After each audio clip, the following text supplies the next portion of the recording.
Hey folks, Kevin here. Well, it's August 5th, 2023, and today I thought I'd share with you what we've been doing the last couple of days when the well runs dry.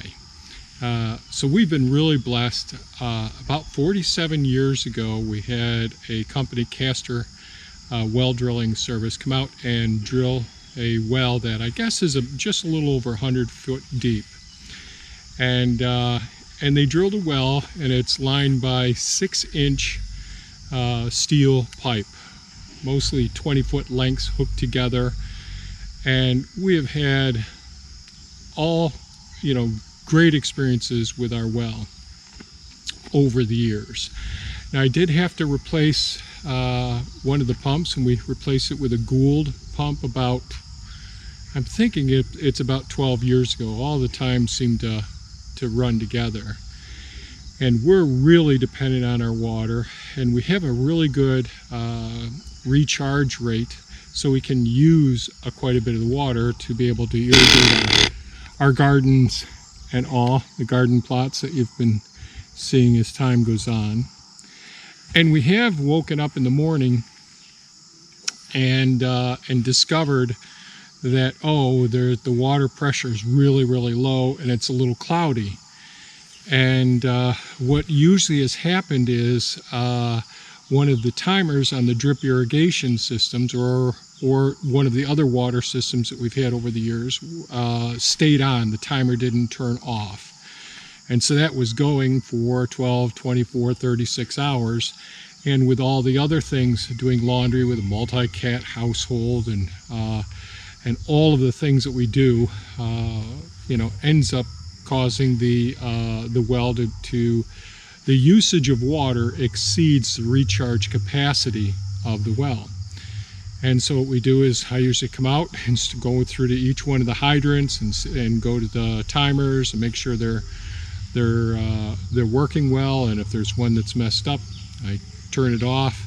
And then we just don't use the water for an hour or so, and our recharge is back. Now the water will be a little bit cloudy when that happens, and we have iron in the water.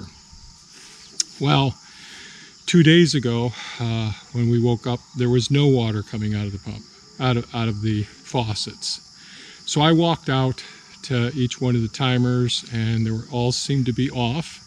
I didn't walk around the property at that time to look at all the hydrants to make sure that a deer hadn't smashed into one and turned it on. But it looked like everything was okay. I went around in the house, made sure everything was okay. Came out, checked the breaker. The breaker was on, so it's a 220 volt underground line that goes out to the well up at the top of the property. Because we started off clearing just 1 acre first, and that had the drill well at the top of the property. So I looked at that. I looked at the pressure gauge on the what it is an airbag that doesn't keep the pump running every time that you open up the tap. So when the pressure gets to a certain point, that will shut the well off, and then gradually you can use the pressure tank to run your lines, and when it gets to a certain point, the well pump will kick on again. It saves on energy. So after that I said, okay, the pressure was zero. It was there. I thought, man, is there an electrical problem or is the pump bad? So I called Castors, who are just an absolutely great people. Always take good care of us. They were able to come over within a few hours and check it out. And we turned off the power. It looked like the switch and the pressure tank was okay. Went up to the top of the property where the well is. We pulled the well pump up. It was sort of stuck in there. And their assessment was, wow, over time, enough sediment and scale, so the internal surface of the iron well shaft that goes down, the chamber in a sense, a 6-inch pipe, that was gradually rusting and flaking off rust. And so that material goes down. And every time that the well gets low, it stirs up some of the sediment, whether there's the iron, and our water does have some iron in it, or if there's clay. It depends on where the shaft ends. You know, usually through bedrock, but in some places just gravel.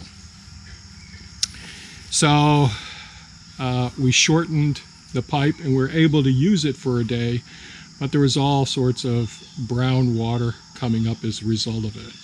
So we're really conservative with the water use, and I said, what else can we do? And so what they ended up doing was, the next day, yesterday, they came out with a large compressor, and using the compressor, pumping air down in there and trying to disrupt the sediment on the bottom and push that material up towards the out of the well casing at the top.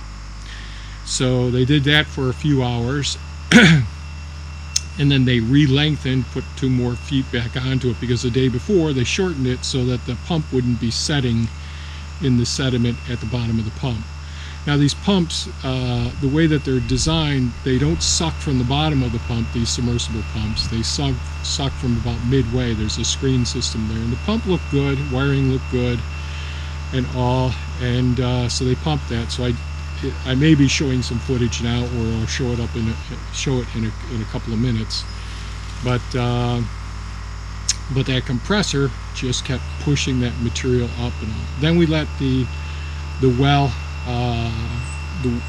rest for an hour or so, and then we used it very minimally, and that worked out. So what came up on the ground, there were chunks of rust, and certainly tiny little particles of rust as well. So the stuff, so when they were slushing and pressurizing, the putting tremendous air pressure below the water level, that forced the water up, and that scrubbed against the insides of the pipe, and that really dislodged a lot of that, the scale or material that lines the well pump, the well casing rather. So after resting the system for at least an hour, then we started running a small amount of water. Now the day before, in order to flush a lot of the groundwater off, I opened up a hydrant. But Lewis, the man operating the compressor, said just leave a spigot open, a tiny amount, and for the sediment to settle and all, and do what you have to do. So we've had pretty good water so far. Now this is just the beginning after the big clean out. So far things are going pretty well. Woke up this morning, I said, or last night before going to bed, I said, you know, I think the toilets, it seems to be running a small amount. And so what I ended up doing today, I have a Toto toilet with a G-Max water valve in it. And so I took that all apart today, cleaned that all out, and there were little flecks of rust, little bits of that scale, the sloughing off from the inside of the well casing, that had made it all the way through the system and started to plug things up. So it was pretty much a mess. The water's really clearing up at this point. We did have the drip irrigation on at nighttime for each one of the garden plots, so that worked out okay. We have plenty of water pressure today to take our showers, so that was good. So, you know, we're really blessed that we've got a fantastic pump, a great well with a good recharge capacity, where many people have dug wells and it's kind of tough nowadays. And then there's all the contaminants that get into wells as well. So that's our story, a bit of an update. When the well runs dry, what do? First thing I did was go around and make sure there weren't any spigots open, the timers weren't messed up, and that does happen with these timers that we have. They'll turn on and stay on instead of turning off at their program time. And then checking, make sure the breaker's not off. And then we called the professionals to help us out quite a bit. So it looks like we're back in shape. So I may put a little bit of footage of the pump going in time lapse so you could see some of the brown stuff coming up out of the well.